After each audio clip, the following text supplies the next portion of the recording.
All right, Tammy Wike, thank you so much for being here. You are a trauma survivor who just wants to share your story so you can help other people. Yes. So you reached out to me about 2 years ago, and we were talking before this. I'll share with you, when you reached out to me, like I was on like episode 3, and I'm only on episode 8 now, so it's not that far. But I was like, I don't know. I don't know what to do with my hands, so to speak. Like, I don't know how to use you. Like, all of this was very new to me, and I was still healing, and you said you were still healing at that time. But when I started it back up, I was going through my emails, and I saw the email from you where in all bold in the subject line, you said, "I just want to help." And I said, "Well, what does that mean?" And you're like, "I'll help with whatever you need." And I was laying in bed after Sarah and I decided to restart the podcast, and you came to my mind. Hmm. And so I didn't know why that was. So I said a prayer for you. I said, God, I don't know where she's at. I haven't spoken to her in 2 years. But just wherever she's at, I hope she's doing well. I hope she's okay. And then the next morning I was like, do you remember that lady that reached out to me? She's like, yeah, I think so. I was like, she came on my mind and my heart last night. She goes, you should reach out. And so that's why I did. And now you're here. So thank you so much. Wow. I have to say that brings me to tears because a lot has changed for me in the last 2 years. As I said in my email, I want to help. My goal has always been to tell my story somehow, some way, on some platform, whether it be people told me to write a book, people said do a podcast, people said do a vlog. I'm not even sure what a vlog is, but you need to tell your story. And I look at it, it's not just a story, it's my testimony. I was born into trauma. Apparently when you have parents who fight and a dad who hits your mother when she's pregnant and whatnot, you are actually born into trauma already. You are in trauma while you are in vitro. So as soon as I'm born, I can actually, again, hear it now on a different level rather than underwater, if you will, while you're in vitro. Now I can hear it, all the time, my parents fighting. And believe you me, they were married 49 years and they never stopped fighting. Not a day in their life. So that is not something any child should ever have to grow up around. And when I say fighting, I mean brutal fighting. My dad threw cups at my mother, coffee cup, broke it, cut her wrist. I remember that as a very young child. I grew up in a town called Lebanon, Pennsylvania for half my life. My dad was a serious alcoholic, a major alcoholic, with the worst temper I have ever known. To this day, before or after, at age 57, I have never seen a temper like his to match. So the two together were a deadly combination. I can remember we lived in an apartment. I can still see it to this day. Recently, I actually Googled it on Google Earth, and I'm like, oh my gosh, the memories that just flash back to me, just seeing it. I still remember the street name. Can't tell you anywhere else I lived most of my life, but I remember that. But there are many reasons I remember these things, because when you have a lot of trauma related to something like that, or a place you've lived or whatever, it leaves, if you will, a bad taste in your mouth. And the the body remembers what the mind forgets. This is something I learned doing EMDR. It's a form of therapy, which stands for eye movement desensitization reprocessing. It's brutal. It's hard therapy, but it is also some of the best therapy I've ever done. Worked through things I thought I'd never be able to work through. And that's one of the ways I learned to go through therapy. There are many I've done, and this has all been by choice. I've never been in trouble with the law, never been arrested, never had a drinking problem or a drug problem, or I don't even have a record. The worst I've got is a traffic violation. I, like I said, my dad was a very bad man. In my mind, he was a monster. because I would hear him stomping up those stairs after a drunken binge one night. Every night, it was the same story. Hear him coming up the stairs, because upstairs were all the bedrooms were in the apartment that we lived in. And I just would lay there thinking, is it going to be me or my brother that he's going to beat this night? And every night he'd pick one of us, and he would just pull off his belt and he would snap it together to just terrorize us. And keep in mind, I only lived in Pennsylvania till I was 9. Long story short, my dad was a monster turned minister. Yes, he became a preacher. But before he became a Christian, he did so much damage. Even after he became a Christian, he was a hypocrite. The beatings weren't as brutal, but I've been chased around the backyard with a hammer because when I was practicing my trumpet for band, which was his trumpet that my mother had bought him, it slipped off my bed and jammed the mouthpiece. And he was so angry because he had to use a pair of pliers to get it off. And he literally, and this is after he became a preacher, I believe it was his second, I want to call it duty station because I'm ex-military, his second job as a preacher. And all I could think is, thank God I'm young and can outrun him, because that's the only thing that saved my life. He'd already hit me in the head with a freaking telephone again as a preacher, because some boy called me. I was boy crazy. I was young and early teens, and I knew it was him. And my dad's like, "Who is it? Who is it?" And I didn't know, and I didn't know how to answer. And he picked the phone up, and I still have a dent in my head from where he hit me. The only time in my life, I saw stars. There really is a thing. You can be hit that hard and see stars. And I only know it because I've been through it. But yeah, I have a dent in my head from that. I have been, when I was younger, I was hung on the clotheslines. Back in the old days, people hung their clothes up to dry, and they were like big tees. And my dad tied me up on one end and my brother on the other end, like Jesus on the cross, and beat us with horse whips. Those things hurt, and they're very, very long. Just saying. And laughing, sadistically laughing and enjoying the pain that he derived from us. And I remember one of my beatings in particular stands out to me. And I remember specifically, I was 4 years old, and he had me by the wrists. And when my dad beat, he didn't just like, "Oh, you're going to get 10 spankings." He would beat me with that belt until he physically could not do it anymore. And he would grab me by the wrist. And I remember my mom one time going, "Donald, stop it." He said, "Shut up, Suzanne, or I'll effing beat you too." And I can just remember his heavy breathing because he was much older. My dad was 13 years older than my mom. And we were his second family, which, by the way, for a Church of Christ preacher is a no-no. So we had to lie and keep secrets to protect his job as he became a preacher. So for me, it was hard because he'd get up on that pulpit and he'd preach. And I just want to scream hypocrite. But I knew better. I knew if I did, he would jump across that pulpit and claw my eyeballs out, screw my teeth. He'd have gone for my eyeballs, and everybody in God and creation would have witnessed it firsthand. Yes, he should have done prison time. Him and my mother both. My mother burned my legs when I was 1.5 years old, intentionally.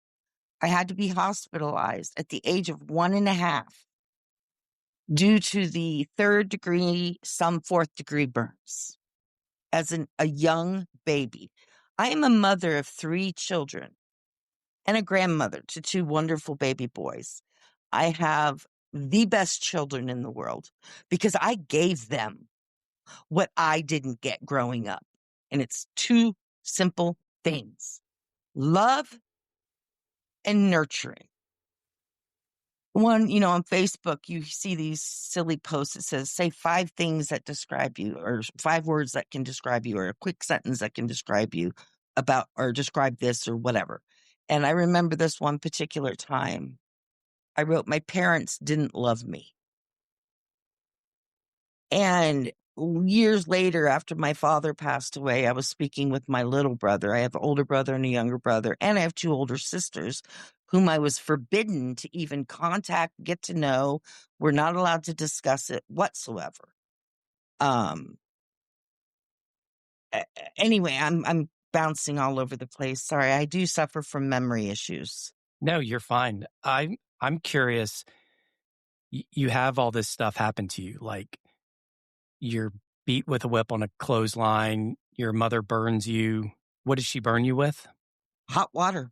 Back in the days, what hot water tanks weren't regulated for, for temperature. And as you know, as a parent, we want to make sure our kids' baths are the right temperature. We don't want to do that. She held me under, from what I've been told from relatives, underneath the faucet. Um, you're not the only one. This this has to happen to lots of other people. I believe that each part of my story in my life, so many people have lived. I believe that the reason it happened to me was for the sheer fact of the testimony to tell my story. Because why? Why would all of that happen to one person? We barely scraped the tip of the iceberg here, Right. you know, through my life. I mean, right out of home, my whole goal was to get out of my parents' house, the quickest, fastest possible way to get out of my parents' house. So I did my senior research paper in high school on all the different branches of the military. I decided I was going to join the Air Force. That was my ticket away from my parents. So So I before enlisted. before we get into that though, because I, I want to stay on this just for a moment, just because when I say like you're not the only one, but people aren't. Somebody had to see what was happening to you. There had to be There was uh, one. a teacher, a family Yep. member, One teacher. something. One teacher. That's it. When I often wonder that myself because, like I said, we lived in a two-story apartment. And I'm thinking, did nobody witness this? I mean, he beat me in the front yard with no fence around us with the rubber hose for getting a C in citizenship because I talked too much. Because in our home, I was raised children are to be seen and not heard. We weren't allowed to talk at home. So when I went to school, I was a chatty Cathy. Um, I'm sorry, I already forgot the question. Uh, just the broader picture of people not stepping in. Someone had Oh, to have yes. seen something, My but first grade not trying to teacher, help. ironically, I can only remember, it was just telling the story yesterday. I can only remember two teachers' names. And the first one was Mrs. Sherman, my first grade teacher. And she took me home from school on lunch hour. I didn't think anything of it. She gave me a bath. She fed me a nice meal. But apparently she called the police because she found the bruises all over my body. I think she saw them in class. And that's why she took me home and she was able to take pictures and whatnot. And not that that helped because she had to produce your film back then, but she did do it because I remember that. And it wasn't anything weird, please. But I do remember the police being involved. I remember Child Protective Services for the second time in my life because the first time was when my mom burned my legs. Second time was due to these bruises that my first grade teacher found. And I don't know how my dad BS'd his way out of it. I don't know. I know my mom BS'd her way through the burning of the legs because they sent me home with them. So obviously, um, she was the best teacher I ever had. I loved her. And I don't even know how to get a hold of her, but Mrs. Sherman from Lebanon, Pennsylvania, I don't remember the name of the school, but if you're out there, I would love to hear from you just because she was just like an angel on earth. That's how I remember her. But anyway, so my dad into my second grade year decided because of what happened, he was going to cover his tracks this time. So he told Miss Peffley, who was the meanest teacher I ever had, that my daughter has a lying problem and she lies about everything. So no matter how many times I would go to her to tell her something was happening to me, whether it be at school or whatever, because I got a snowball thrown at me that had a rock in the middle and hit me right in the eye. She didn't care. She didn't take me to the nurse station. I was a liar. Even though I had a big black eye, I was a liar. And those are the only two teachers I even remember. But that's the only person. My relatives, I don't think knew, well, they knew obviously about my mom burning my legs because they said, how could someone do something like that? Why no one interceded? I don't know. I've often wondered that, but I also think, if I went into foster care, what would my life be like? Could it have been worse? I don't know how you can get a whole lot worse, but I will say this. At that point in my life, I had been through every kind of abuse there was, minus sexual abuse. That is the only kind of abuse I did not experience as a child. But that's okay because the military made up for that one. So before you joined the military, how and you were talking about how you did the research project on all the different branches of the Mhm. military, but mentally, how were you preparing yourself to get out of that situation? My thought process was I had one cousin, like a second cousin named Lynn, that's my middle name is after. Um, and she had served in the army. So I picked her brain a lot, through my senior year after I had decided, because I enlisted when I was still in high school because I wanted to get as far away from my parents as I humanly possibly could. I knew it, and I made sure that was going to happen. This was going to pay for everything I needed, housing, food, everything. So it was my only option. But I had talked to her about, what to expect. And as she's describing it to me, was told a little secret by the Air Force recruiter, which ended up being the biggest joke of my lifetime. The Air Force is the easiest branch. Oh, he could not have been more wrong because my AFSC was not, it was one of the hardest. As a matter of fact, people call us the chair force. I was not a member of that. I was not privy to that. I wore BDUs and my boots were, my pants were, what did we call them when we put the little elastic things on them? When you Ballooned, blouse them? blossom your boots. That's it. And that was so that we would stand out because we were a mobile TAC unit. And I'll explain that in a minute. But my thought process, truthfully, was nothing. Nothing could be worse than what I've already been through. You mentioned a little bit before we started recording about your father and his trauma. Why do you think, from your perspective, now that you have so many years to look back and reflect, and when we try to think about why, any child looks at their parents and they try to understand the why, Oh, and yes. and why do you think they were exercising their own demons, so to speak, onto you? Honestly, as a parent myself, I don't know the answer to that question. I have pondered it. I have wondered it many a times because my dad used this one phrase, we did the best we could. As I've grown up and now have raised kids, been on the other side of not just having kids, but raising them, they're all out of home, high school, they're in their 20s, the youngest ones, and my oldest is in his 30s. So to me, that was a cop out. I'm going to call my father out and my mother out, both. It was a cop out to say, oh, it was the best we did the best we could. Um, and then at the very end of my father's life, he says, it's crazy. He says to me and my brothers, your mother and I weren't fit to be parents. And I literally thought in my head, no shit, Sherlock, but the damage is already done. Now I got to maneuver through this mess. And the whole time, as an adult, as I became an adult, I would try to talk to him about it and express myself. I didn't know I had PTSD. I did not know that, which would explain why I couldn't let it go. See, and a lot of people are like, because that was his thing. Can't you just let things go? Let things go? Why? So you don't have to answer for what you've done? But yet he would say he cried every night for the things he did to us children. Well, the sad part is he doesn't even remember most of it. He said it himself. The one time he apologized, only once did I get an apology from that man. But at least I got one from him. I never got one from my mother, not a one. Um, but it was as I was an adult and I was already out of the service at this point. And I had sent a letter about my burned legs because I got a beating over asking what happened to my legs, because I didn't know what happened to my legs my whole life. I was told a lie.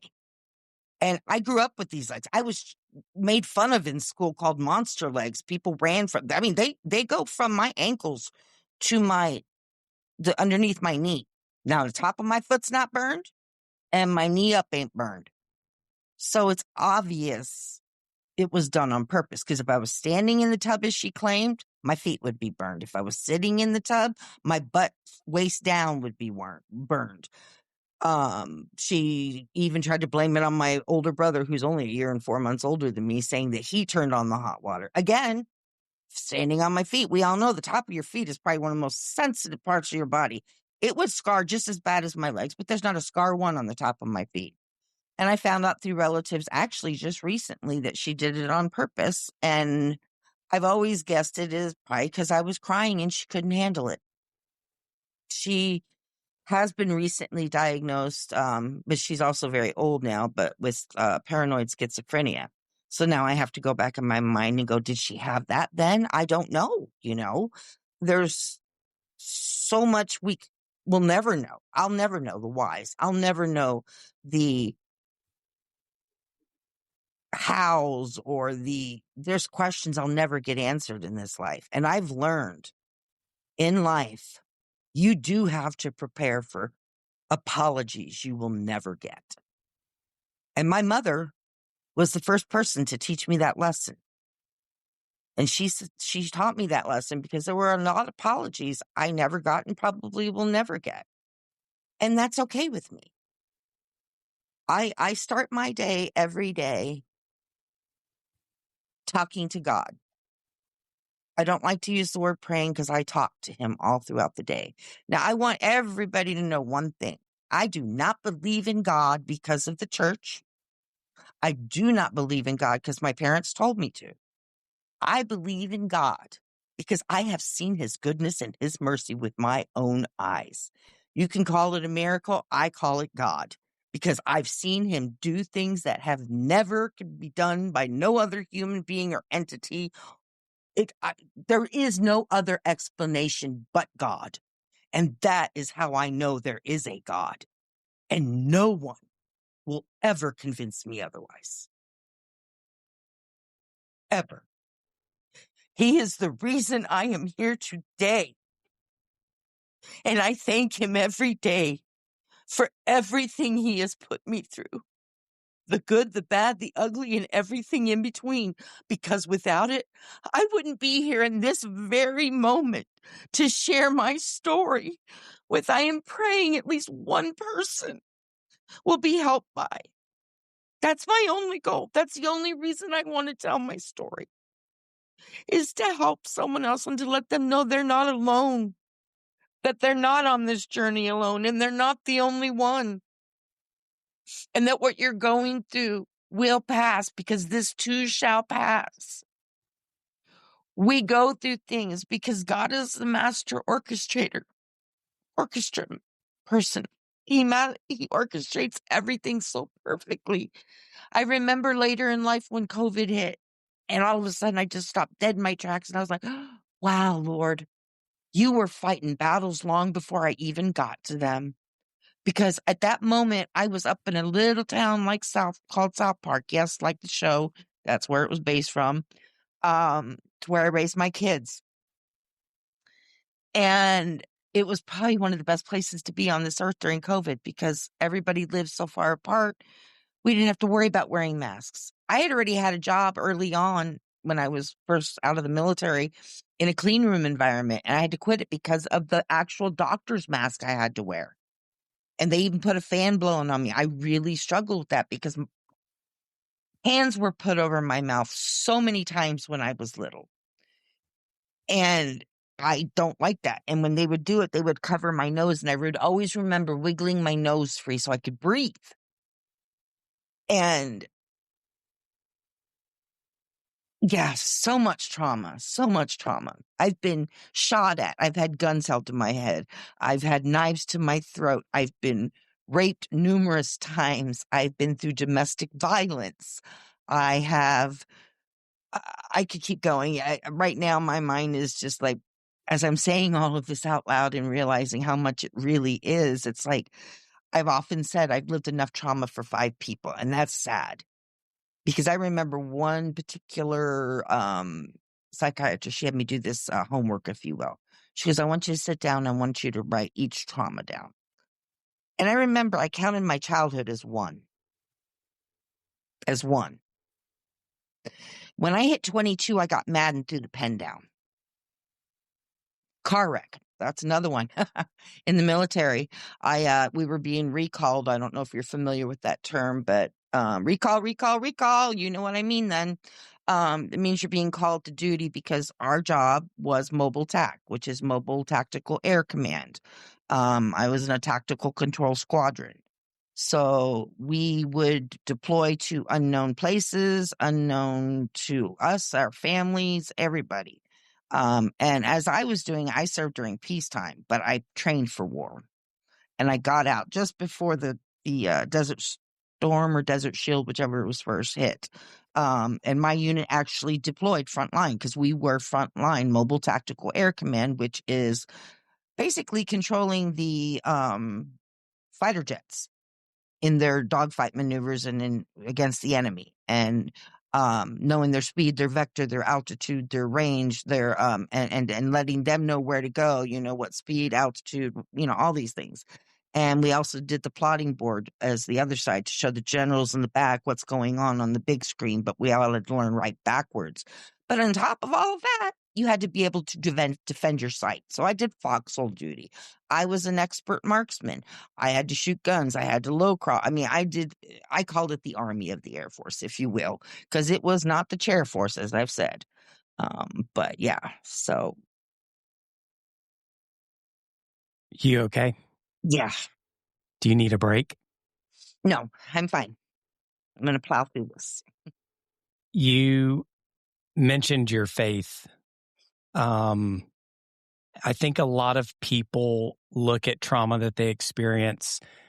They look at bad things that happen to them, happen in the world, and they reject faith outright. And they go, well, if there was a God, this never would have happened. How did you maintain your faith, having a pastor as a father who beat you? You talked about how he would beat you with scripture written on a paddle. Yeah. He beat the books of the Bible into us with a green paddle that he had driven nails through. And he would spank us with the nail side of the paddle. It was green, forest green. Ironically, green is not my favorite color. Between that paddle and a green Dodge that we had, and then the military green, because I wore BDUs. I did not wear my Class A's, or that's Army. Ours was dress uniforms. Sorry, I have a son who was an Army combat vet, so I get the lingo backwards sometimes when I say certain things. So yeah, that's another trauma I forget about. That was the hardest year of my life. But how did you keep your faith? Well, I'm going to be honest. It wavered. There were times in life where I wasn't always, there. I didn't ever curse God or anything like that or get mad at him. I just slipped from my faith. A great example would be after my military sexual trauma.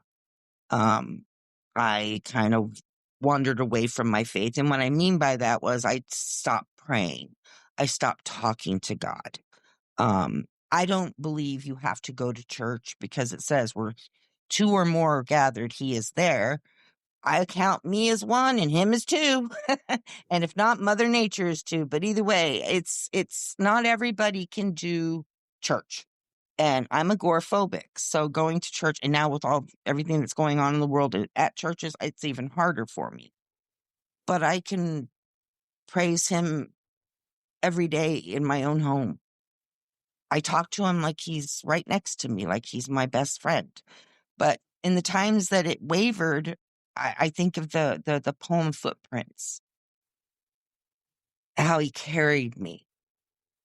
He carried me through all of my life, not just the hard times, the good times too, because he kept me from getting in trouble. I know he did, because it's not like I went out and did anything bad. I really didn't. But I feel like because I was always in trouble as a child for whatever reason, if I looked cross-eyed, I'd get in trouble. So I had a fear of getting in trouble, if you will. So I stayed clear of the law. I didn't want to go down that road.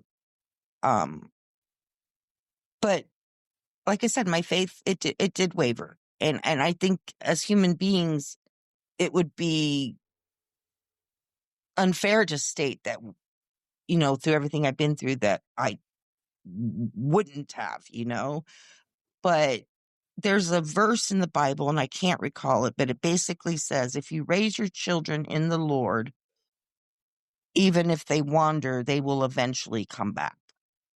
And like I said, my dad was a monster turned minister. Yes, he did make mistakes. I'll be the first to tell you this. However, he changed later in life for the better. Thank you, God. And he saved many, many souls. And I know many, many people that can testify to that. And led many people to the Lord. There was one particular guy, his name was Peyton. I don't remember his last name, but my dad baptized him, married him, and buried him all in a month. Wow. So yeah, I've seen things that people can only imagine. When I was growing up in Texas, I was at a band competition. We called it UIL competition back then. And I was a curious George kid. And I went off the the school campus. My parents weren't with me. Of course, I was going to go run. I lived under such a controlled life. I mean, my dad was so bad. We had to sit in the same room all day, every day together if he was home.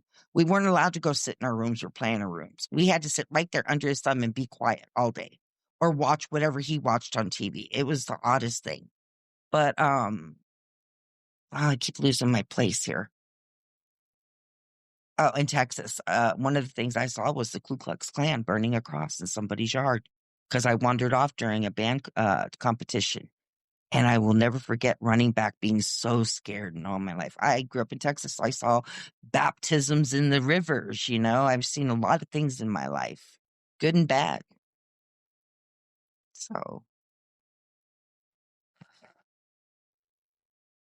Okay, let's get into your military experience.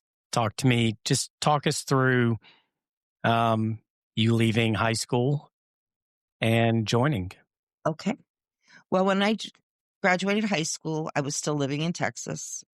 And since, I don't know, some promise my dad made to my mom, we would move to Florida after me and my older brother, because we were in the same grade, my older brother. He had been held back a year, so we went from first grade on through every grade together.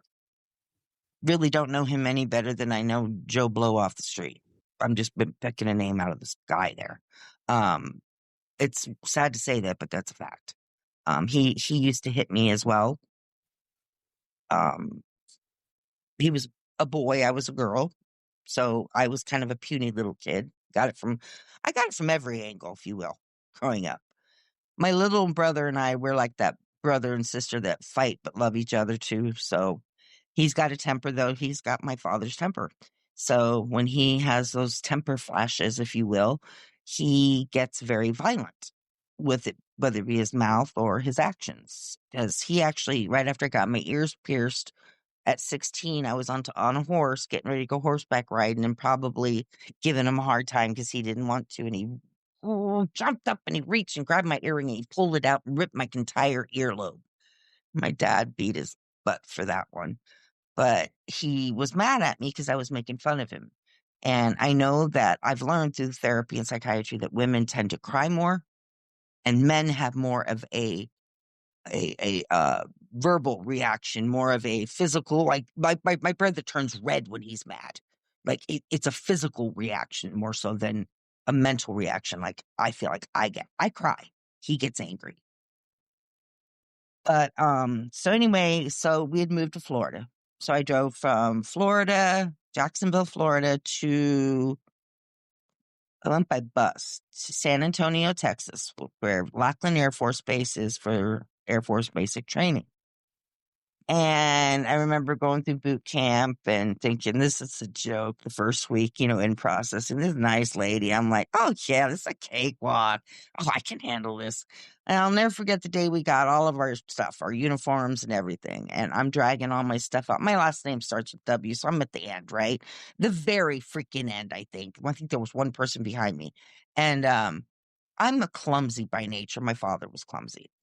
And I could not get that big green bag they give you to stuff everything. I couldn't get the thing latched and get everything together. So I have lost sight now of my squadron. I'm like completely lost. We all look the same and they're all women. And now I'm like really scared. And all of a sudden I hear this one jerk just yell at everybody. And I finally find my formation. I just getting back, and I'm back there wiggling, trying to get this thing on my back, and put the boots in and get everything, right. And this guy's getting closer and closer and closer. And I'm like, geez, he's literally getting in everybody's face and yelling at him.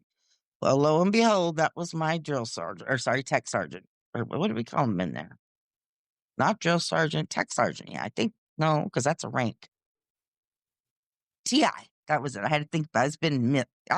It's been many decades anyway. And I was like, oh, this is what they were talking about. But anyway, so I made it to my first base. I was all of 18 when I got there. And 1 month after I turned 19, I was in my dorms. And as I said, I grew up part of my life as a preacher's kid. So I never drank. I never did drugs. I never smoked. I didn't live that life. Didn't know that life, period. End of story. So there was this guy that was kind of interested in me. And he's like, sit here at the end of the hallway and I'll get you some Kool-Aid. I'm like, okay. Very young, very dumb, very naive. I'm drinking what I believe to be Kool-Aid. Tastes like Kool-Aid. So I'm drinking it. And in these little tiny Dixie cups, too. I thought it was odd, but whatever. And I'm just sitting there slamming it like it's Kool-Aid, not thinking anything of it. And everybody's laughing, and they're partying. But I'm sitting out in the hallway. I'm not in the party, in the room. I remember that. And he just kept feeding me these drinks. And then he's like, I said something like, I feel woozy. Something doesn't feel right. And he's like, come on, let's go. And he took me to his room. He was a fellow service member. And I remember I could not physically push him off me. I had no strength. My arms were like limp noodles. I'd never been drunk before. We were drinking jungle juice. I didn't know what that was at the time. It's a bunch of fruit thrown in a bathtub with a bunch of alcohol is what I learned. And you can't taste the alcohol because, I don't know, it tasted like Kool-Aid to me. As a non-drinker, you would have thought I would taste something like, but I did not. And so he took what I was saving for the right man. And this is one of the very first times my faith faltered because it was bad enough that he raped me. But then he went around telling the squadron, and this is horrible. It is bad. So excuse my language, but keep in mind, never done anything like this before.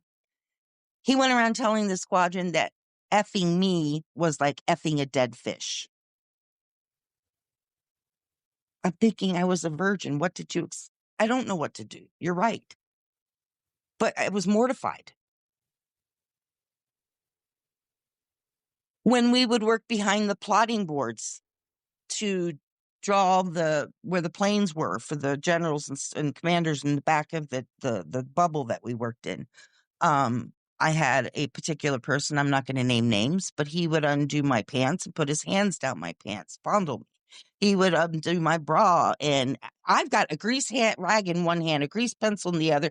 I'm stepping on stools that are standing over people. I got a headset on, talking to the person that's doing the controlling while I'm plotting it, and then we would switch. I would do the controlling and tell them where to plot it, as I'm telling the pilot as well.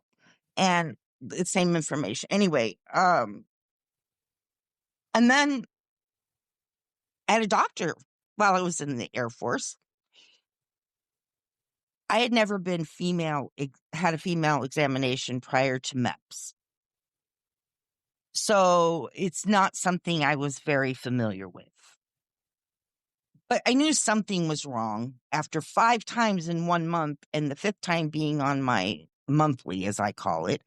And I went to a friend because somewhere in the back of my mind, I remember hearing, if Mother Nature is visiting you, is another thing I say, they can't examine you. And so I don't know where I heard that or how I knew that, but I went to my friend and she said, "You're right. Something's wrong." She asked me, "Was there a nurse in there?" No. "Did he wear gloves?" No. "Tammy, we're going to JAG." So we went down to JAG and I found out that he had done it to 5 other girls. And they thanked me for reporting him. So after my first duty station, which ironically ended up being in Southern Florida, Homestead Air Force Base, before Andrew took it out in 92, I went to Germany for my second duty station. Can I interject here and just ask a question? What year was this taking place? 1987 through 1991. What happened, if anything, to these guys that were doing this? Because Nothing. so like When you're I standing at a when I reported it to command, to my first sergeant, I was told to suck it up for the benefit of the mission.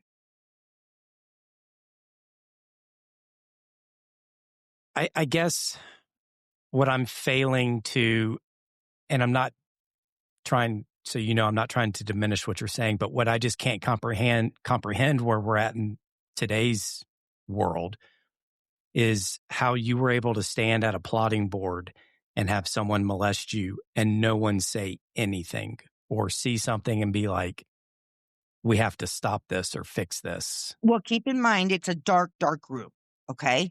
Pitch black, for that matter, because the scopes, we have to be able to see the scopes so we can plot where the planes are. So it's pitch black, and the lights are shining on what we're writing, not at us. So you can't see us back there. Okay. And the other people who are plotting, they're doing their own thing. They can't see me either because their headsets on. They got a grease rag in one hand, a grease pencil, and they're doing theirs because they're connected to another scope radar. Because we did surveillance and then we did the controlling. And then we also did the plotting. It depends on, I was dual qualified because I got dual qualified in Germany. And that's another thing. But yeah. So, nobody saw anything. And when I go to my first sergeant or whoever it was at that time, I'd been commander. Again, suck it up. We got to get this mission done. We got to get the mission done. And I was already used to sucking things up as a child. I didn't question it. And I didn't let it get to me for many, many years. But you can't hold that stuff in forever. It will find its way out, whether we like it or not. I did find that out the hard way. So, yeah. Go ahead. I'm sorry. And then I went to Germany. My duty station over there was actually a site. We didn't even have a base. We were attached to an army base, and we had a actual site that we reported to for duty. And we had been recalled. I know it was in September of 1989. I don't remember the exact date anymore. And I had a lady and her daughter living with us because she was getting ready to PCS back to the States. And so she didn't want to, rent a place. She was like literally just staying with us for a week or something. And when we got recalled, she was driving and it was very, very foggy out in Germany. I mean, so thick you couldn't see past the hood of the car. But we had to go. There was, as you know, you got to go. You don't get the choice. And we ended up driving into a tree at 40 miles an hour. And when that happened, her seatbelt didn't lock right away. So believe it or not, I hit my chest on the dashboard and broke my sternum. And I had an ovarian cyst that was going to be removed. And I had an appointment that particular day to see the gynecologist and discuss how we were going to have that removed because it was blood filled. Well, when her seatbelt finally did lock, it crushed that. Only I didn't know it at the time. All I could feel was the broken sternum because I was having a hard time breathing. So we had to walk, and it's in Germany. Neither one of us can speak German. We got her 1-year-old daughter with us, and we're knocking on doors trying to find anybody we can find to use a telephone and call the unit and say, hey, look, we're not coming in. Then we called 911 or whatever you do in Germany because I don't remember. I don't believe I was the one to make that phone call because I couldn't hardly breathe.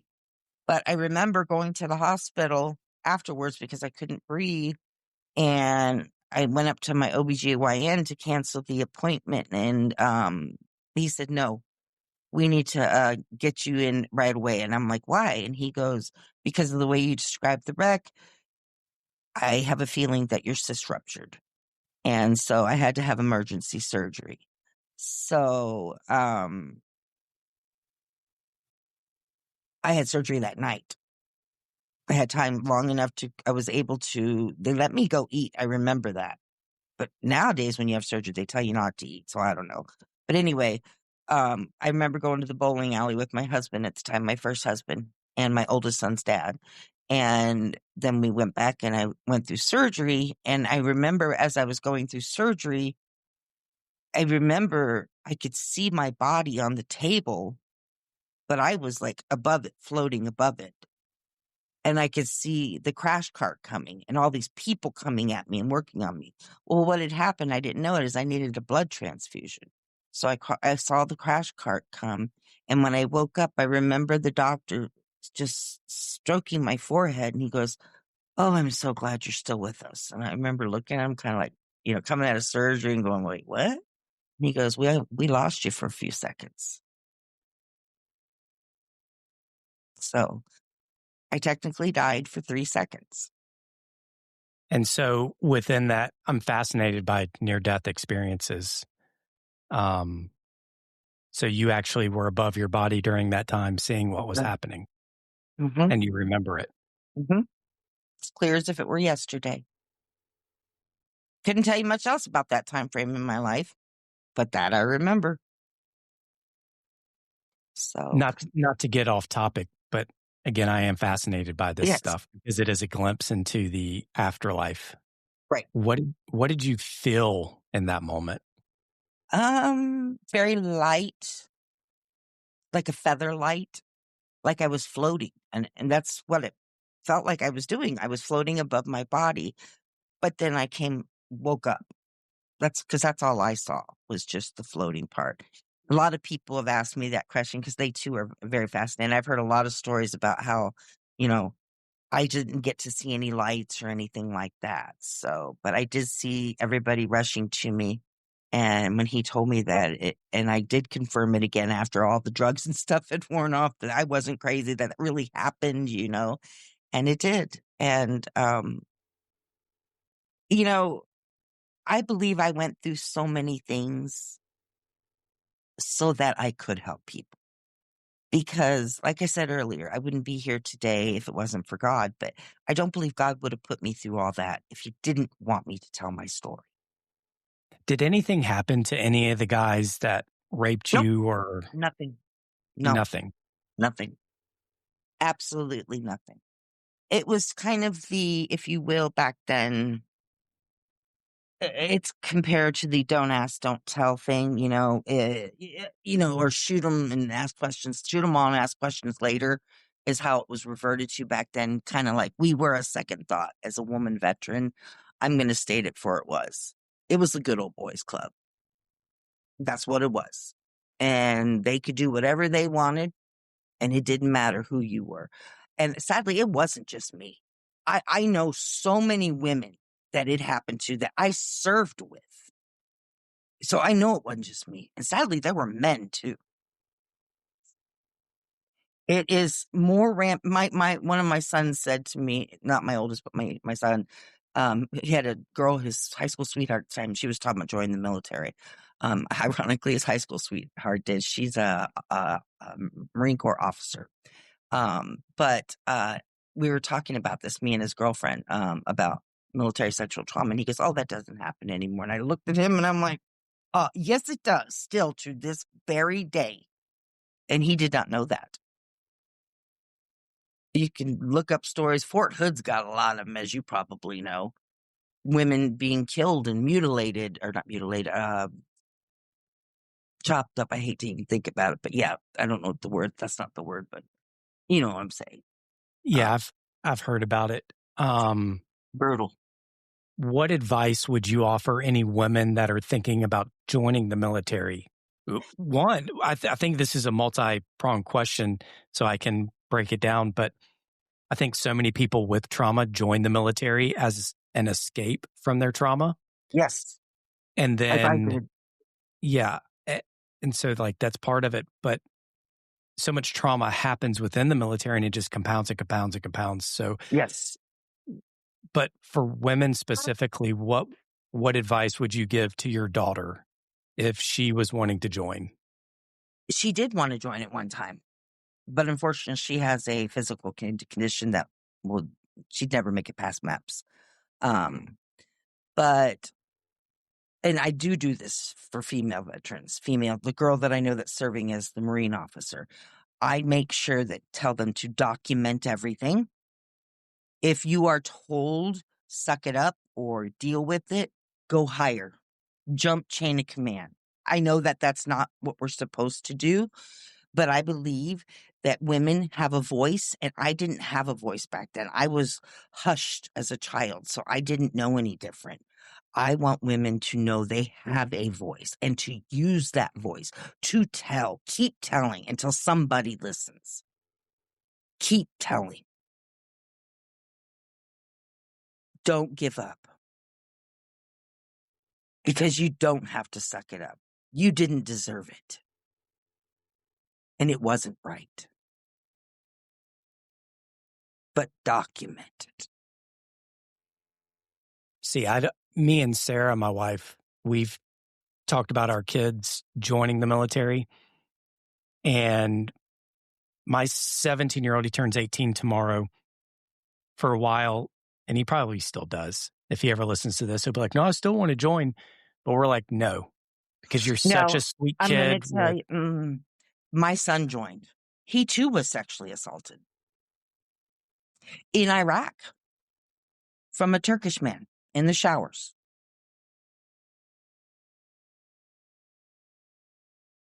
Thank you God there was no, major. It was more touching, but you don't get to just to grab anybody.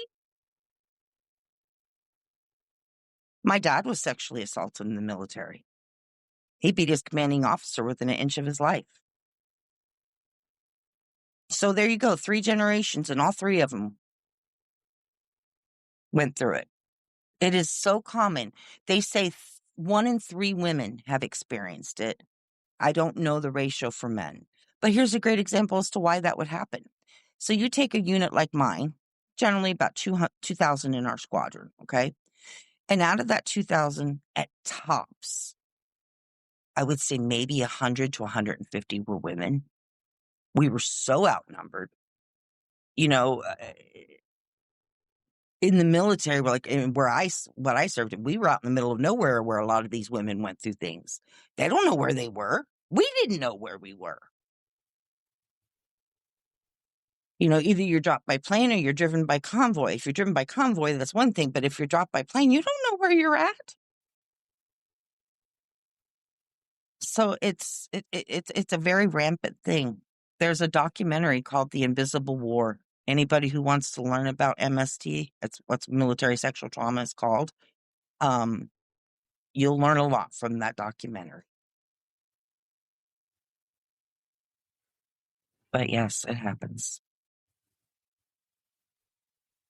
And I don't think it will ever stop if you want to know the truth. As long as there are sick and twisted people out there, I don't think, I just don't think that it will ever stop. I wish it Yeah. would.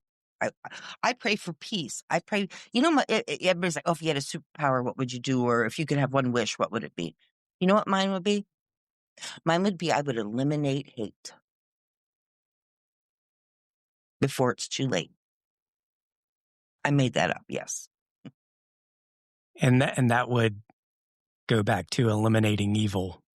All And the way around. You know, Yes. there's only one person that can do that. The So, Lord above. yeah. Exactly. He So, is in the miracle business. so is there anything else you want to talk about within the military before we talk about your time getting out and your experience with that? I think we covered the big ones in general. I, to this day, have nightmares that I'm still in the service. And I'm like, no, no, no, no, I've already done this. I've already done this. And I've been told that's due to it's a trauma response. I have night terrors.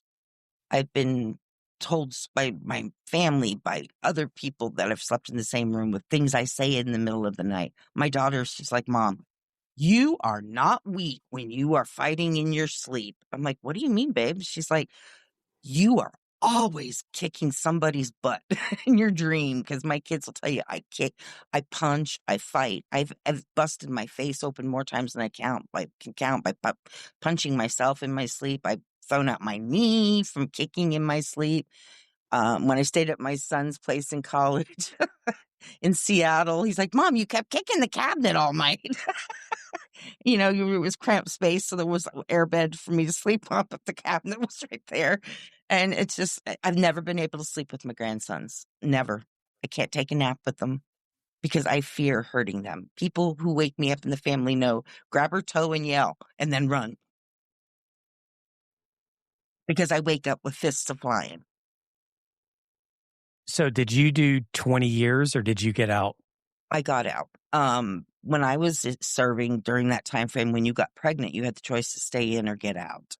And I got out because I was in a foreign country and having my first child. And my husband at the time was also Air Force. We were both Air Force. So I didn't want a foreigner or anybody raising my baby. So I chose to get out. But unfortunately, a few months after he was born, I want to say 2, maybe 3, my first husband says to me, you know what? I decided I'm not ready to be a father and a husband. I'm like, great. I'm in a foreign country with a newborn baby. What do I do now? So I started working for the Department of the Army as a GS4, a government employee. And I did that for about a year. And then I came back to the States, tried to find my footing. I stayed with my parents, as horrific as that was. I had to go somewhere. I didn't really know many people. So I started back with them and I picked up a nanny job that took me to California. But I was able to have my son. And then some bad stuff went down there, and I left California to move in with my son's godparents. Because my friend Regina, she said, if you're not here in 3 days, I'm sending JD out to get you. And so I used my tax refund and I flew to Colorado, and that's where I planted a little bit all over the state, but that's where I raised my family for 30 years. And yeah, so When did you start to seek treatment for your PTS? And what were some of the things that you tried? okay. I didn't even know I had a problem until 2005. So I would have been, I'm trying to do the math here, 37-ish. So 20 years ago. Yeah. And I was having a panic attack, which I didn't know what it was. I thought I was having a heart attack. So I went to the clinic, and the usual clinic I went to, they were booked, and because I needed to be seen right then and there. And we lived in a small town, but there was no hospital for at least 45 minutes away. So I went to the clinic that was open, and she said, I just remember blah, blah, blah, blah. You need to say blah, blah, blah, blah, mental health. And I'm like, wait, what? And I was offended. I was like, well, what are you trying to say? And she's like, I think you're having a panic attack. You need to see blah, blah, blah, mental health. And I'm like, what's a panic attack? I had no idea what anxiety, panic attacks, PTSD, any of that was. I was very uneducated. So I just started in basic talk therapy for a little bit. That didn't seem to do a bit of good. Felt like I was spinning my wheels. And I had one of those, I kid you not, doctors that said, and how did that make you feel? That's all he ever said. Worse experience, first time out the gate, worst experience. I could have walked away, but I didn't. And the reason I stayed with it was I did not want to repeat my parents' mistakes. So I wanted to be a good mom. That is why I chose to do therapy, why I stayed with it for so long, because I still do it to this very day. As a matter of fact, after this, I will be having a therapy session. Ironically, how that lined up. Um, but I have done EMDR therapy. Like I said, that's eye movement reprocessing or desensitization reprocessing. I have done cognitive behavior therapy. I have done cognitive processing therapy. For me, that was extremely helpful. But unfortunately, since I moved from California to Florida, nobody here does it. So my therapist was going to look into it on our last appointment. I asked her if she could just, look into it and pick up a few things to help me because that's the processing part is where I was having a hard time. I knew it happened, but I couldn't process like, why did it happen? How did it happen? And I had to learn the hard way. Those are questions I'll never get the answers to. And just accept it for what it was. And sometimes accepting things can be the hardest thing in the world. It's like, no, I need an answer. I need an answer. And this lady taught me by doing the cognitive processing therapy, you're not going to get an answer. You're not going to get that answer you're looking for. And she was right. But nobody else could tell me that in all the years of therapy I had done. I felt like she had done so much in the 3 years that I saw her that all the other years combined didn't even come close to helping, including EMDR. So I think a lot of it depends, and I tell this to my brother and anybody. If you get a therapist and you don't feel like that you're getting the treatment you need or it's not helping you, do not feel bad. Do not feel ashamed to ask for a different one because not everybody meshes together personalities. I prefer, for instance, I need someone who's soft spoken. I stay away from men because men can yell. A man yelling is my number one trigger. A man getting mad is my number one trigger. It's a guaranteed panic attack. And I immediately start looking for the sound. Where's it coming from? Where's danger? It's like Danger, Danger, Will Robinson. It's a show from when I grew up. But that's exactly what happens to my brain. And as you know, with PTS, we have many triggers. That just happens to be my number one trigger. So again, I'm sorry, I'm wandering off. No, you're fine. I'll dovetail off what you were saying. Excuse me. For me, I used a couple different therapists, and the one that worked the best for me, and if she's listening, thank you so much. She knows who she is. Um, but I appreciated her candor with me because she would call me out. I would, I'd go into her office and I'd be sitting on my high horse, like, oh, I did this or I said this to this person. And it made me feel so much better about myself. And she would just look at me and just be like, that's a bunch of crap. Wow. And she didn't take it. And that's what I needed. I didn't need someone to coddle me and to be like, oh, it's okay. Talk about your feelings. I needed that strong personality to just be like, what you're saying right now is a load of crap. And let's get to the root. And then and she'd humble me. And I'd walk out of there and I'd always call my wife and be like, all right, I'm done. This is what we talked about. And it was always a humbling experience. And then I've had others where it's like, dude, you're not even listening to me. Right. And so you have to find the therapist that works for you, is going to complement you, and, it's going to be able to touch on your strengths and weaknesses of how you need to get out of your head and address what needs to be addressed. Exactly. Exactly. And that's why I tell people don't give up the fight just because this one, even if you had 3 in a row that were bad, there's going to be one that matches your persona because it's about clicking. It's about being able to open up and tell your deepest, darkest secrets. You want to be comfortable with that person. And I've been blessed with the best psychiatrists. I will say that. As far as my psychiatric care, other than the very beginning, I have been blessed with psychiatrists. They have helped me. They've always taken the time to talk to me. I've been told more times than I can count. I'm an anomaly. But one of the doctors, she was amazing. I loved her. And I actually went into an inpatient facility by choice for 5 days for a med change because the medicine I was on was not working for me.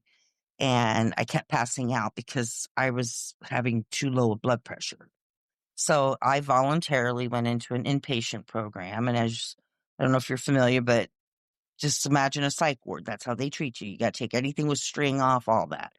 And I was not too, how do I put, when it comes to being a mother, I will do whatever it takes. I will go to the ends of the earth to make things right if I were to ever make things wrong with my children. So being in therapy was important to me. So even though it may have hurt, growth hurts, but you can't get better. It's like you can't treat a wound if you don't go to the doctor. So I looked at it as a doctor for my brain because if you know, and I'm sure you're aware of this, but if you did a brain scan of our brains compared to someone who did not deal with trauma, you will see a physical difference.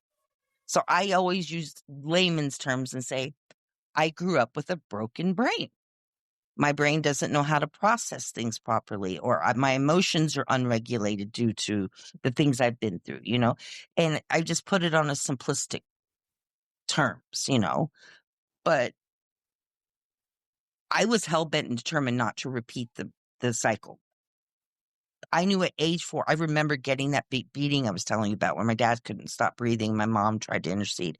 I remember thinking at that very moment, if I ever have children, I will never treat them this way. I was 4 years old. And what I've been told is that saved my psyche because I knew it wasn't my fault. And I swore by those words, and I was not close to my parents, nor were any of us kids for that matter. They did in all my adult life. My dad came to see me one time. Mother, none. We were not, I had to go home and see them. And it's just the way it was. And I'm like, if there was a phone call, we had to call them. They didn't call us. And I called my mother out once. I said, look, the phone works both ways. And it's not fair I'm active duty military. I don't have time to call you whenever, that's when that phone call took place. But, even after all the stuff they put me through, I still tried and I was still a good daughter, and I loved them. They were my parents, whether they were bad or not. I never wished them ill. I should have, I could have. Many people have asked me, how do you not hate anybody? Because I don't. I don't believe in hate. I wouldn't even let my children use that word. I said, that is far too strong of a word for you to use. You do not even understand that. I don't even understand it. So I know you don't. So many times I've been asked this question, how do you not hate them?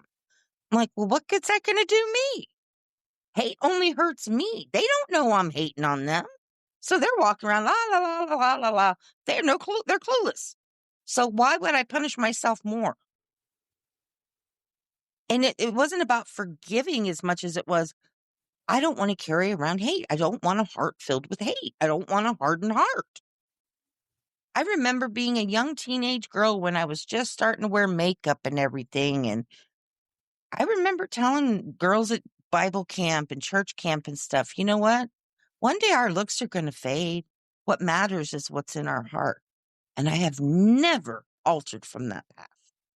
I'm not saying I did not make mistakes. God knows I've made more than my share. To be human is to err. But through life will humble you. It will knock you on your butt and it will humble you. And when it humbled me, I embraced that humbleness because I needed it. We all need to be humbled every now and then in life, I feel like. But I wanted my children to know what a loving mother looked like because I didn't know what a loving mother looked like. And for my oldest son, I had to play mom and dad. Dad served active duty for 26 years, so he never had custody. He had visitation, but he didn't have custody, and they don't have a close relationship. Never did. But I believe that I was meant to go down the journey, the path that I went. As I say, I took the scenic route in life because very early on, before I married my first husband, I prayed to God religiously, Lord, if this is not the man you want me to marry, please make it clear. Because you're not, you know how I am, God. You need to hit me with a brick. Sometimes I don't see things for the way they should be. Oh, he made it crystal clear. I met the man of my dreams, but I ended up marrying the bad guy instead. And so I say I took the scenic route in life. I maybe could have avoided myself a lot of the adult trauma I went through outside of the military and home because abusive husbands, those were my choice. Sadly, it's not what I saw at the time. I mean, I saw, oh, an abusive husband, let me marry him. They come on like, they're all this and all that. And then when the mask comes off, it's like, oh, hello, what have I done? And I stayed with one for 20 years, putting up with it because I didn't recognize it as abuse because after what I had been through, it didn't click in my brain. Oh, this is abuse. It took 3 friends of mine taking me out to a park in the middle of nowhere in South Park up in the mountains saying, you're being abused. And I'm going, wait, what? What are you talking about? No, I'm not. How dare you? And this is back when we had dial up. And I remember researching domestic violence and abuse, the words they threw around. I was like, oh, ooh, oh, ooh, well, maybe they're not wrong, and I really researched it, started printing things to read and hid them in my Bible, the one place I knew he wouldn't look. And whenever I just wasn't sure, because I remember I printed out this one form or one paper, and it was front and back, and it was all the different kinds of abuse, financial abuse, verbal abuse, mental abuse, spiritual abuse. And I was just like, because he made fun of me for everything. And then it became physical. And I left 7 times, 6 times and went back 7 times. When I left the last time, I filed for divorce. And that has been 14 years ago, almost next month. I never thought I would get over it. What gave you the strength to walk away finally for that last time? Pardon me. I had told him, you ever put your hands on me out of anger in any way, shape, or form again, we're done. It's the end of the line. And he did. And I followed through with my promise. Because he physically shoved me up against the wall and kind of put his hand like over my chest and got in my face and started screaming vulgarities at me. And I remember at that very moment, my arms just kind of going limp to the side of my body. And I'm like, this is the moment that ended my marriage. And I knew. And ironically, when he did that, my ex-daughter-in-law was there. And so I had an eyewitness, and we went down and filled out a police report, and they arrested him. So, yeah. You have an amazing testimony, and I think you are a testament yourself to how to stop generational trauma. I think so often we just pass our trauma on to our children because we never take the time to deal with it. And you put a stop to it in your generation and said, I will not carry this forward. And I think that is absolutely beautiful. And I'm kind of at a loss of what to say, because a lot of this type of trauma is very foreign to me. Right. But I know your story is going to resonate with people that are going through and have gone through what you went through, and you're giving another generation hope. And Yes. I thank you very, very much for your willingness to come on. Thank you so much for your email 2 years ago. And I know we both spent the last 2 years healing even more because we talked about it Yeah. earlier today. And 2 years ago, we probably both weren't ready to have this Oh, conversation. no, I was telling you earlier, when I reached out to you on that first email, when I said I just want to help, I had lost my best friend the week prior to a fentanyl overdose. He was a nurse. He had a pacemaker put in, and he was convinced that they gave him fentanyl. And I used to be a pharmacy tech, and I was like, Todd, they don't give you fentanyl for surgery. But he left this world chasing that high. So that was a shock to my system. And he was someone I saw every day, hung out with every day. He took me all around the state of California, showed me all the beautiful beaches that I wanted to see. Because that was the only reason I was there, was for the beach and nothing else. And everybody who knew me knew it. They're like, why is your mom in California? The beach. That's all they would say. The beach. Because that's the only reason I moved there. We all knew it.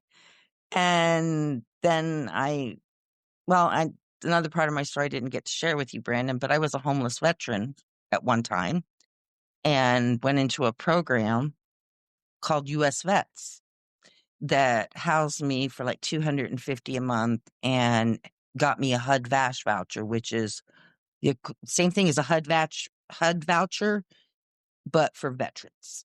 And so at that time, I was only making very little money of just making SSDI, Social Security Disability, like 900 and something a month. So my rent was 30% of my income, basically. It's phenomenally cheap. And then I got my 70% service connected because I filed back in 2016 and I was denied because my records were destroyed from the day I got out of active duty. The reserve never received my records. They were destroyed. They were a book. I remember you used to go to the doctor. I'd try to hide them because everybody else would be like this tiny paper with one paper in it. And I was so ashamed of my file. I would try to hide it under my body because I didn't want anybody to see it. But that should tell you, you know what I'm saying? I went through a lot in the military to have that many medical records. But yeah, I ended up hiring an attorney who took it pro bono and he won me 70%. And then turn around, he got me IU, individual unemployability, which pays me the equivalent of 100%. Because I haven't worked in over a decade. I was already receiving Social Security disability for the childhood trauma. And the military sexual trauma, the first time they didn't even review my folder. It was during a bad time, and my son, had it not been for my son, period, I would have never even known about the VA as far as you can get compensation and all of this because he's medically retired because he was wounded in combat. And so had he not served, I would have never known about the VA. I would have never known about service connection. I would have never known any of it. And that really disappoints me. And I've been told by people who work for the VA, with the VA, that, that's not the first time I've heard that story. It's not the second time I've heard that. They hear it all the time because this stuff is not out there. They don't make it well known, at least not back in my day. And so after I was denied the first time, my son kept trying to tell me, Mom, you need to go try refile. And I was like, la, la, la, la, la. I refused to listen to him for years. So from 16 to 22, I did not listen to him. I finally got mad and said, fine, give me a lawyer's name, because he was really good at finding lawyers. He has a master's in criminal justice. So he was really good with this kind of stuff. And I was like, fine, I'll call him. And the guy, I remember talking to his paralegal, his name was Michael. And Michael said, I'll talk to Sean and we'll let you know within 5 days if we'll take your case. It wasn't even 12 hours later. The lawyer, Sean, called me and said, I will take your case and I will win for you. And he did. So thanks to Cuddigan Law Firm. Free plug right there. Yeah, the VA. We didn't discuss that. I know there's everybody has an opinion on the VA. Every veteran has their opinion. How were they able to help you? Did they help you? Oh, absolutely. VA was part of how US Vets works with the VA. The VA has the program, the HUD-VASH program. So you work through the VA. So when I got my apartment, SSVF, which I forget, supportive, help me with the SSVF, veteran families, supportive something veteran families. Anyway, they paid my down payment on my electric company. They gave me a bed, a brand new refrigerator. They bought everything you could possibly need for an apartment to start out with. We're talking silverware, plates, pots and pans, um, blankets, towels, shower curtain, laundry soap, dish soap, you name it, utensils, anything you could think of. They gave you to start. So I started to see the VA in a different light. I had only had one prior experience, and it was back in 1991, and it was not a good one. And ironically, at the Long Beach VA, where I ended up getting the service later. Only time I was ever enrolled in the VA. It was so weird how life goes full circle, but um, that's how it worked out. But yeah, they were able to put me in an apartment. Then when I got my 70%, my voucher was for less, because I'm making more money now. And then I got my 100%. I was able to get off of that completely, get off of food stamps, everything. Any kind of help I was on, I'm off. I make too much now. And I went from a homeless veteran to a veteran who just purchased her first home back at the end of August of this year. Congratulations. That is awesome. And so the VA will help any homeless vet? Yes. Well, you have to, for this program, I believe you have to have an honorable discharge, or other than honorable. You cannot have a dishonorable, Okay. but they will also help you work on getting your discharge upgraded. There's all sorts of things, programs for you in there. They had if you're a drinker, they had an AA group there for people who drank. They had, you name it, they had it available to you. And so they help you get on your feet financially is really what the program is about. And I didn't know how it worked. So I was already trying to find an apartment from the get-go, which actually worked in my favor because I was one of the quickest in and out of the program ever. Um, People will go in there, make 100% because they don't want to pay rent in California. So here they pay 250, and they don't mind living in this group living, which I did not like. But and so they can bank money. I was like, get me out of here. I want my own place. I can't do this. And so I worked that program hard. And that's the thing. It doesn't come easy. Nothing is going to be handed to you. You've got to do your part. And that's the key. I've seen, because I'm part of a lot of veteran groups online, and people will throw out ideas like this, like, oh, I already tried. I'm like, no, you didn't, because I know how this works. And if you try, and the reason I know they didn't, because they'll say that whatever location, I'm like, there's not and I'll tell them, go to these places. If you're homeless, you can get enough money. If not, I'll buy you a plane ticket to get there. But they were like, Phoenix has one. California has the most, ironically, of all states. Go figure. I think there's one in Texas. They're very sparse throughout the United States. But like I said, there's quite a few in California. So somebody needs a ticket one way, I'll buy you a one-way ticket and I'll help you out, But it can be done. When I went into my apartment, I was blessed by meeting my landlords who are Cambodian, and I had horrible credit. I had to choose at one point in the past between a place to live or a car to drive. Well, I needed to put a roof over my kid's house, so guess what I chose? I had to let the car go. So it ruined my credit. I did not know that, if you get military benefits, as far as like 70% or whatever, there's a thing called a military star credit card. Did not know such a thing existed. My son tells me about it. Nobody would touch me. They gave me a credit card because it's based off of what the government pays us. I rebuilt my credit from a score 430 to an 822. Wow. That's impressive. So I put myself in a position where I could buy a house. Well, as we all know, you can't afford one in California. So I had to move for that. And my son works for the government, and he was living in Colorado, and he actually had to move when the president said all remote employees go back to work. He had to come to where his base is, which is out of Orlando, Florida. So I was like, I'm not having my grandbabies completely on the other side of the country. This is not going to work for me. So I uprooted my life. The best decision I ever made. Are you happy now? I am very happy. I'm happier than I've ever been in my life. I get to have sleepovers with my grandbabies. Even if they don't sleep in the same bed, they're in my house. That's all I care about. I always say I quit dating 9 years ago. Things just didn't work out for me in that realm, and that's okay.